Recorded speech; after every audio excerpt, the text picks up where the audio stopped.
ভদ্রলোক নর্দমার মধ্যে একটা সুন্দর বাড়ি তৈরি করেছেন।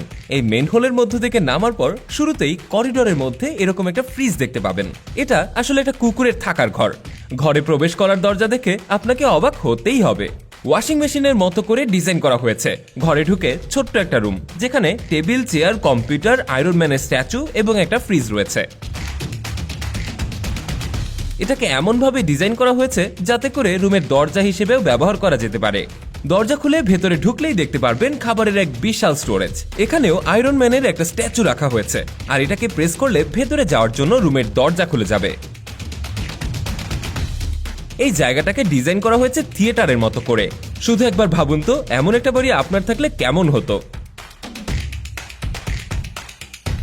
বর্তমান সময়ে যদি পিরামিড তৈরি করা হতো তাহলে হয়তো সেটা দেখতে কিছুটা এমনই হতো। এই বিল্ডিংটা তৈরি করা হয়েছিল আজ থেকে 10 বছর আগে, আর বিল্ডিংটা চীনের সাংহাইতে অবস্থিত।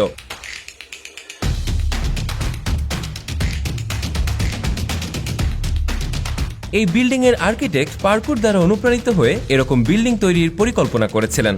এই বিল্ডিং এর বিশেষত্ব হলো প্রতিটা অ্যাপার্টমেন্টে প্রত্যেকের জন্যই ব্যক্তিগত ছাদ আছে, আর এই বিল্ডিং এর পাশে একই ডিজাইনের আরো দুটো বিল্ডিং রয়েছে।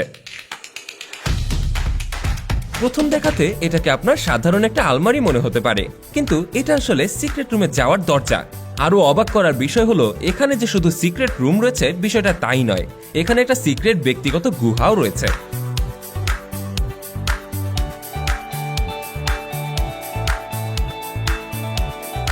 গুহার মধ্যে রিল্যাক্সেশনের এবং কমফোর্টের জন্য প্রয়োজনীয় জিনিসপত্র রাখা হয়েছে।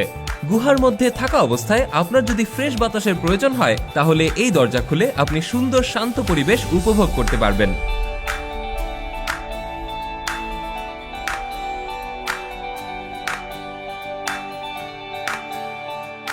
আপনাকে যদি এরকম একটা ঘরে থাকার জন্য বলা হয় তাহলে কি আপনি রাজি হবেন? একটু দাঁড়ান, এত তাড়াহুড়ো করে উত্তর দিবেন না। এই ঘরের ভেতরটা যে কোনো লাক্সারিয়াস অ্যাপার্টমেন্টের থেকে কোনো অংশে কম না। পুরো ঘরটা খুব সুন্দর করে সাজানো। বেডরুম, ড্রয়িং, ডাইনিং, কিচেন, এমনকি প্রয়োজনীয় ইলেকট্রিক সকল সুযোগ সুবিধা রয়েছে এই ঘরে। তাই সব সময় মনে রাখতে হবে, ডোন্ট জাজ আ বুক বাই ইটস কভার।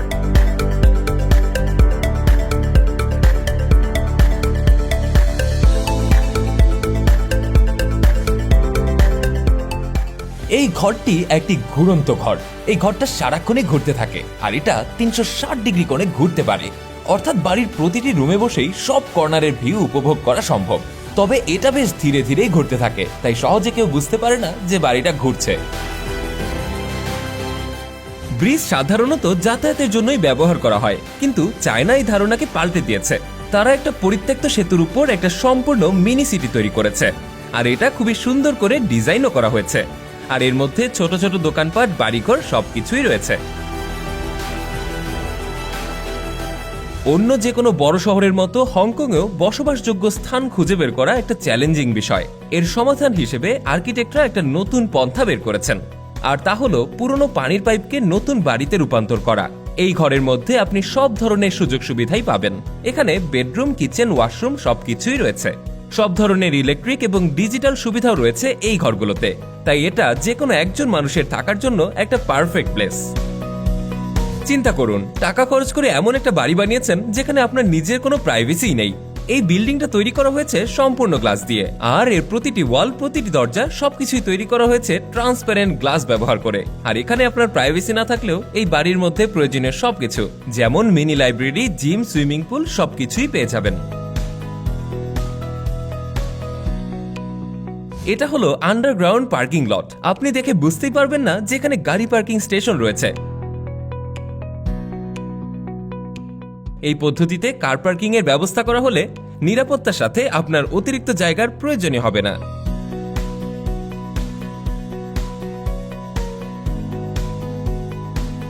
এই যাত্রীবাহী প্লেনটিকে বাতিল করে দেওয়া হলে এর পাইলট এবং ইঞ্জিনিয়াররা এটাকে নতুনভাবে দ্বিতীয় জীবন দেয়। প্লেনের ভেতরে সম্পূর্ণ গেটআপ চেঞ্জ করে এটাকে মানুষের থাকার উপযোগী করে তৈরি করা হয়। এর মধ্যে bedroom, dining space, kitchen, washroom সবকিছুই রয়েছে। এছাড়াও প্রয়োজনীয় ইলেকট্রিক সব ব্যবস্থা রয়েছে। এমনকি এই প্লেনের উপরের অংশকে ছাদ হিসেবেও ব্যবহার করা যায়। আমরা সবসময় বাসে চড়ে যাতায়াত করেছি, কিন্তু কখনো এভাবে পিলারের উপরের বাসে বসে পার্টি করেছেন? বিষয়টা হাস্যকর হলো এটা কিন্তু সম্ভব করে দেখিয়েছে। এমনকি কেউ কেউ আবার এই বাসের ছাদকে রেস্টুরেন্ট হিসেবে ব্যবহার করেছে। আপনি কখনো এত বড় দরজা দেখেছেন? এই ঘরের দরজা ফ্লোর থেকে বাড়ির ছাদ অবধি লম্বা। আর এত লম্বা এবং বড় দরজা বলে আপনি যে একা খুলতে পারবেন না, বিষয়টা কিন্তু এমন নয়। এটা খোলা আর বন্ধ করা খুবই সহজ। আর এরকম একটা দরজা আপনার বাড়িতে থাকলে আপনি খুব সহজেই সব ফার্নিচার আনা নেওয়া করতে পারতেন কোনো ধরনের ঝামেলা ছাড়াই।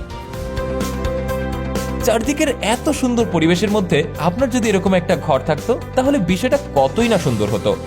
সার্বিয়ার একটা নদীর মধ্যে বিশাল পাথরের উপর তৈরি করা হয়েছে এই ঘর। এটা 1968 সালে তৈরি করা হয়েছে। একটু নিরিবিলি এবং শান্তির খোঁজে এক ভদ্রলোক এটা তৈরি করেছিলেন। দেখে ভাবতেই পারেন এটা একটা ভাসমান ঘর, কিন্তু এটা আসলে ভাসমান কোনো ঘর নয়। এই ঘরের ভেতরে রয়েছে নিচে যাবার জন্য সিঁড়ি। ঘরের নিচে আন্ডার ওয়াটার রুমও রয়েছে। সমুদ্রের তলদেশের মনোরম পরিবেশ উপভোগ করার জন্য এটা একটা বেস্ট প্লেস। আর এটা ভারত মহাসাগরের মধ্যেই তৈরি করা হয়েছে। এখানে সমুদ্রের মধ্যে নেমে সাঁতার কাটার এক্সপিরিয়েন্সও নিতে পারবেন। তাই এই ঘরে থেকে সমুদ্র, সমুদ্রের তলদেশ, উপরে খোলা আকাশ এবং চারপাশের মনোরম পরিবেশ একসাথে উপভোগ করা সম্ভব।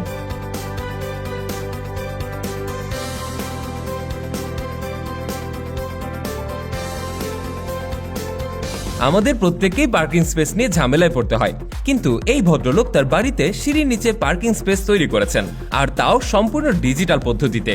একটা বাটনে প্রেস করলেই গাড়ি রাখার জন্য একটা স্লট আপনা আপনি সিঁড়ির নিচ থেকে বেরিয়ে আসে। তারপর স্লটের উপর গাড়ি রেখে খুব সহজেই সিঁড়ির নিচে নিরাপদে পার্কিং করে রাখা সম্ভব। এই পদ্ধতিতে অতিরিক্ত কোনো জায়গাও নষ্ট হয় না।